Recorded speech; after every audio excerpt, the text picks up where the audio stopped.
Hey this is Mike from audiophile Guru. इस video में हम बात करने वाले हैं सेंट्रल ऑडियो सिस्टम्स के बारे में, और साथ साथ हम ये भी देखेंगे कि किस तरह से आप भी अपने घर, ऑफिस या शॉप में एक सेंट्रल ऑडियो सिस्टम इंस्टॉल कर सकते हैं। और साथ साथ हम बात करेंगे इसके प्रोस और कॉन्स के बारे में। इसको इंस्टॉल करने के लिए आपको ज़रूरत पड़ेगी एक एम्पलीफायर की, प्रीफरेबली एक मोनो एम्पलीफायर जिसमें 100 वोल्ट का लाइन आउटपुट दिया हो। उसके साथ साथ ज़रूरत पड़ेगी 100 वॉट इनपुट वाले मल्टीपल स्पीकर्स की। आपके रिक्वायरमेंट के हिसाब से आप स्पीकर्स को बढ़ा या घटा सकते हैं और उसकी वोल्टेज को आप डिसाइड कर सकते हैं। इसके साथ साथ आपको ज़रूरत पड़ेगी 16 गॉज के स्पीकर्स वायर की, और इसको अंडरग्राउंड कॉन्सील्ड जो वायरिंग है उसमें से पुल करने के लिए आपको ज़रूरत पड़ेगी एक केबल पुलर की। इस इंस्टॉलेशन में आप अपने रेगुलर एम्पलीफायर है जो जैसे कि स्टीरियो एम्पलीफायर्स होते हैं, मल्टी चैनल एम्पलीफायर्स होते हैं जिसमें 100 वोल्ट की लाइन की आउटपुट नहीं होता है, तो वो वाले एम्पलीफायर्स भी उन स्पेसिफिक स्पीकर्स के साथ आप यूज़ कर सकते हो। ज़रूरी नहीं है कि 100 वोल्ट पे ही आप सेंट्रल ऑडियो का यूज़ करो, लेकिन मैं रेकमेंड करूँगा कि आप यूज़ करो 100 वोल्ट लाइन आउटपुट के साथ 100 वोल्ट इनपुट वाले स्पीकर्स की, क्योंकि इसमें इम्पीडेंस मैचिंग का जो प्रॉब्लम है वो सोल्व हो जाता है। आप जितने भी स्पीकर्स ऐड या रिमूव कर सकते हो, कोई कॉम्प्लेक्स ओम्स की जो कैलकुलेशंस होती है उसकी रिक्वायरमेंट नहीं रहती इसमें। और आप अलग अलग जोन्स के अलग अलग जो स्पीकर्स होते हैं उसके इंडिविजुअल वॉल्यूम्स भी आप जो मल्टी टैप ट्रांसफार्मर होते हैं उसके हिसाब से आप सेट कर सकते हो। और साथ साथ इसका ये भी एक एडवांटेज है कि जो 100 वोल्ट लाइन जो होती है उसको आप काफ़ी लॉन्ग रेंज तक यूज़ कर सकते हो without any significant power loss. तो ये एक नॉर्मल पर्दे में लगाने वाली स्प्रिंग है, स्प्रिंग नहीं कह सकते, ये टाइप ऑफ इसको रस्सी का अल्टरनेटिव में इसको यूज़ करते हैं। तो काफ़ी स्ट्रॉन्ग लग रही है मुझे, बैंड होने के लिए भी काफ़ी इसको फोर्स लगाना पड़ रहा है। सो आई थिंक ये काम कर देगी मेरा, बट पता नहीं like with in PVC pipes कितना कंजेशन है उस पर डिपेंड करता है कि ये स्टफ होगी या फिर ये अपना काम कर देगी। सो यहाँ पे होगा एम्पलीफिकेशन एम्पलीफायर मेरा यहाँ पे, और यहाँ से एक्सटेंड करेंगे वायर्स। सो अभी के लिए I am using like stereo amplifier, so I have to extend 2 cables, individual cables from all way from here to this point, और यहाँ से अंडरग्राउंड वायरिंग शुरू होगा। ओके, तो वायरिंग की बात करें तो यहाँ तक, यहाँ से मैंने लाइक स्टार्ट किया है, और यहाँ पे वो जो स्प्रिंग है इंसर्ट करके मैंने यहाँ से यहाँ तक पहुँचा दिया है। ये देखो यहाँ पे इस तरह से हर जगह इस तरह से जंक्शंस मिलेंगे, और स्टेप बाय स्टेप हमें आगे बढ़ना है। हर एक पॉइंट पे इसी तरह से हमें खींचना होगा, क्योंकि डायरेक्ट एक साथ हम नहीं कर सकते। तो पहले का प्लान ऐसा था कि यहाँ से लेके डायरेक्ट में यहाँ से लाइक अंडरग्राउंड स्टार्ट कर सकता था, लेकिन फिर दिमाग में आया कि यहाँ से लाइन लेके फिर यहाँ से अगर स्टार्ट कर दे तो बेटर रहेगा, तो वहाँ का जो है वह वायरिंग सब दिखेगी नहीं। और सो यहाँ से यहाँ तक का हो चुका है। यहाँ से जाएगा इस फैन वाले आउटलेट में, और यहाँ से जाएगा वहाँ बाहर जो मेन स्विच है वहाँ से वो डिस्ट्रीब्यूट होता है हर एक कमरे में। सो बाहर वाला तो और भी डिफ़िकल्ट होने वाला है। जैसे कि प्रोसेस की बात करूँ तो यहाँ से मैंने रोड की ये जो स्प्रिंग है यहाँ से मैंने डाली और वहाँ तक वो आ चुकी है, और अब मैं इसको यहाँ पे इसको मैं टेप से कनेक्ट करके स्प्रिंग को मैं खींच लूँगा तो वो वहाँ पे पहुँच जाएगा। इस तरह से हमें जहाँ पे भी वायर पहुँचाना है इस तरह से हमें करना पड़ेगा। और यहाँ वाला बहुत ही मुश्किल रहा ये वाला, क्योंकि इसमें कंजेशन देखो आप बहुत ज़्यादा है। ये एसी का जो 16 एम का जो वायरिंग है वो भी यहाँ से जाता है, और ये जो है उसके जो दूसरे लाइटिंग वगैरह उसका भी यही से जाता है। तो ये वाला जो पीस, ये वाला जो पाइप है ना बहुत कंजेस्टेड हो चुका है। यहाँ पे भी आप देख सकते हो, यहाँ पे ये 2 वे स्विच है फैन के लिए, ये रेगुलेटर है, और यहाँ से मेरे जो कंप्यूटर है उसकी जो मेन आउटलेट है यही से जाता है सब कुछ। ये एसी की एमसीबी है। पॉइंट ये है कि अगर ज़्यादा कंजेस्टेड हो जाए तो आपके लिए दिक्कत बन सकती है और ये इसका पुलिंग भी बहुत मुश्किल हो सकता है। एक बार तो ऐसा हुआ कि यहाँ से आधे तक यहाँ तक वायर पहुँच चुकी थी और यहाँ से फिर वो बीच में से ही वो टेप से छूट गया। तो अब देखो ये बिल्कुल भी हिल भी नहीं रहे हैं। और अब जब इसको पुल करना स्टार्ट करो यहाँ से, तो अंदर जाके ये वाला वायर जो है इसका जो आउटर कोटिंग है उसके साथ फ्रिक्शन होकर दूसरे वायर के साथ ये पूरा जाम ही हो जाने वाला है। अगर कंजेशन ज़्यादा हो then what you can do is hair oil या फिर कोई भी लुब्रिकेटिव ले लो और उसको यहाँ से अच्छे से लगा दो। और ख़ासकर ये जॉइंट पे अच्छे से लगाना, क्योंकि ये जॉइंट जो टर्न्स होते हैं जैसे कि वहाँ पे कॉर्नर है, तो वहाँ से अगर यहाँ से अगर वो नीचे जाएगा वहाँ पे बहुत दिक्कत कराएगा। So it would be better if you apply some lubrication here. और मैं तो ऐसा कर रहा हूँ कि पूरे वायर को ही लगा रहा हूँ सो दैट वायर कहीं पे अटके ना। और ये काफ़ी मोटे वायर्स है, तो जितना मोटा वायर रहेगा उतना रेजिस्टेंस कम रहेगा, तो उससे हमारा जो भी लॉसेस है, क्योंकि लाइन काफ़ी दूर तक जाने वाली है, तो लॉसेस है काफ़ी कम होंगे।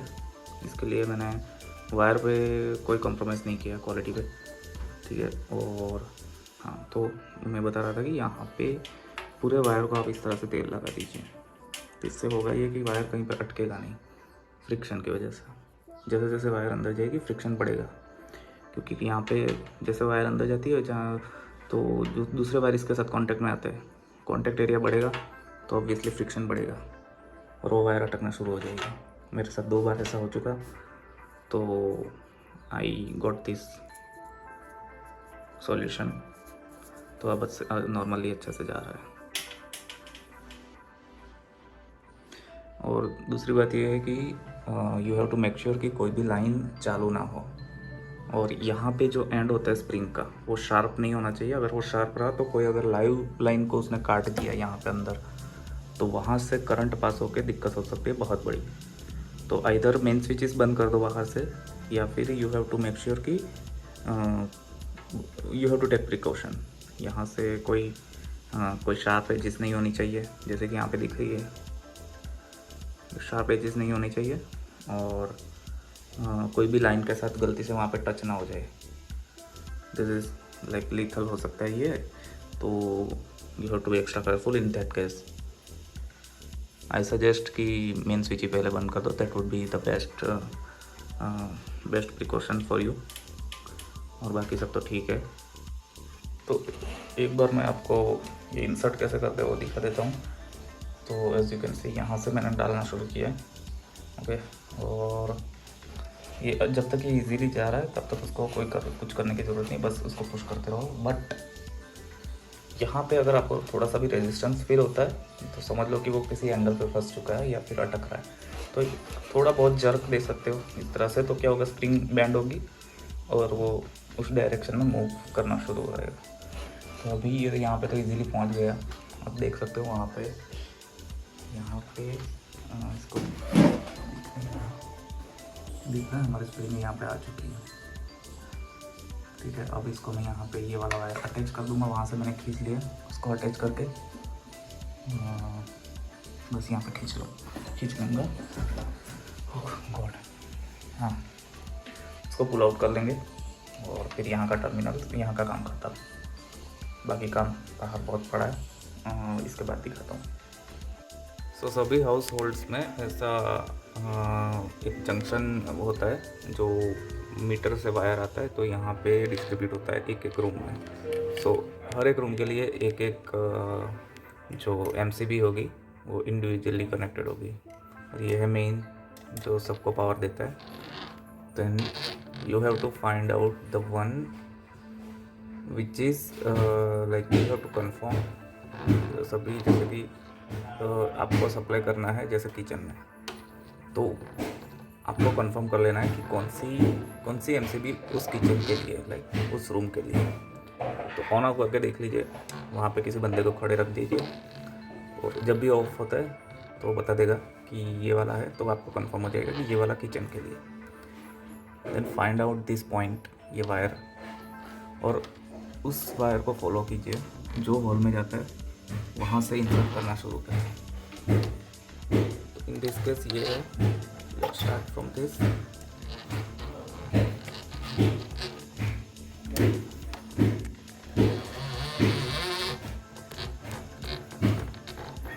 ये निकलेगा सीधा किचन में।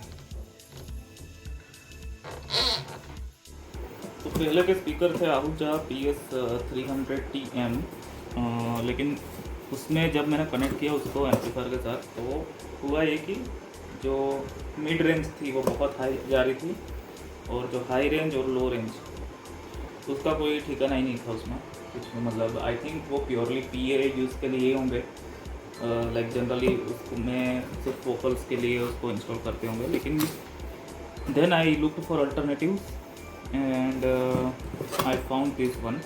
ये उससे मतलब सस्ते है, उससे 1400 का एक है ये, और इसमें जो डायनामिक रेंज है वो बहुत ही अच्छी है। ये कोई इंडियन ब्रांड है, नॉट श्योर, लेकिन इसके जो इन लोगों का डीजे स्पीकर्स और एम्पलीफायर्स का काम है उनका, और ये कैसे वॉल स्पीकर भी बनाते हैं ये लोग। तो ये वाला मॉडल है MIS30TW। तो इसके बॉक्स में ये लोग क्लैंप भी प्रोवाइड करते हैं, माउंट, वॉल माउंट, जो कि उसमें भी था। लेकिन आहूजा में क्या था, वॉल माउंट में यहाँ पे कोई एंगल नहीं था, तो उसको हम एंगल पे नहीं लगा सकते। उसके लिए सेपरेट जो माउंट है वो ख़रीदना पड़ता है। इसमें सब कुछ है, इस तरह से एंगल पे भी लगा सकते हैं, जो कि मेरी रिक्वायरमेंट है। और तो और ये लोग इसमें स्क्रूज भी देते हैं, और उसका भी उसका पीछे का जो स्क्रू का पैकिंग होता है वो भी दे देते हैं। तो काफ़ी अच्छी बात है ये। और this is the speciality of some local brands, ये लोग एक्स्ट्राज में बहुत कुछ देते हैं। और इसमें ऐसा सिलेक्शन कोई नहीं है, लाइक यहाँ पे दिख रहा कि नहीं दिख रहा पता नहीं। इसमें ऐसा कोई सिलेक्शन नहीं है कि लाइक 16 वॉट या फिर डायरेक्ट, दो ही सिलेक्शन है, सिर्फ 8 ओम और 100 वोल्ट लाइन। उसका सेपरेट वीडियो बना दूंगा उसमें। लेकिन जनरली लॉन्ग रेंज, मतलब जो ज़्यादा डिस्टेंस पे जो रखते हैं स्पीकर, उसमें 100 वोल्ट की लाइन यूज़ होती है। तो वो वॉल्यूम सिग्नल, जो ऑडियो सिग्नल है उसको स्टेप अप करके भेजते हैं दूर मतलब लॉन्ग डिस्टेंस तक, और फिर उसको इसमें दूसरा ट्रांसफार्मर होता है, उसको स्टेप डाउन करके जो ऑडियो सिग्नल एक्सट्रैक्ट करके वो स्पीकर को डिलीवर करते हैं। इसमें दोनों जो ड्राइवर्स है वो काफ़ी पसंद है मुझे। इसका जो वूफर है वो भी काफ़ी अट्रैक्टिव दिख रहा है, और ट्विटर तो उसमें भी अच्छा था, लेकिन इसमें जो वूफर है वो मुझे लाइक रिमार्केबल लगा। आई एम फीलिंग लाइक कि ये कुछ कर दिखाएगा आई थिंक। तो so let's have some sound test of this. और हाँ, ये दूसरी बात कि यहाँ पे इसका जो कनेक्टर है वो भी बहुत यूनिक बनाया है इन लोगों ने। यहाँ पे इसको स्क्रू को ढीला करके यहाँ पे वायर डाल सकते हो, और फिर यहाँ पे इसको ये कनेक्ट हो जाएगा। बट मेक श्योर कि एट अ टाइम कोई भी एक ही ऑप्शन पे रहे ये, और पॉजिटिव नेगेटिव उसका भी मतलब ख्याल रखना है, क्योंकि अगर फेज़ इन्वर्स हो जाएगा तो डिस्टॉर्शन या फिर जो बेस है वो थोड़ा अच्छा नहीं सुनाई देगा। सो एक स्पीकर ऑलरेडी मैंने निकाल रखा है। Let's have sound test of this one. और ये जो क्लैंप है वो इस तरह से कुछ लगती है। इसके बाद अगर स्पीकर इंस्टॉल हो जाने के बाद मैं दिखाता हूँ। यहाँ पे 2 स्क्रूज है, तो वो मैंने ड्रिल से एक स्क्रू लगा दिया। एक स्क्रू पे भी काफ़ी मेरे को स्ट्रेंथ मिल गई है, तो यहाँ पे मैं अभी लगा सकता हूँ, दूसरा होल करने की ज़रूरत नहीं है। तो यहाँ पे लाइन ऑलरेडी अवेलेबल है, तो सीधा कनेक्ट हो जाएगा यहाँ पे।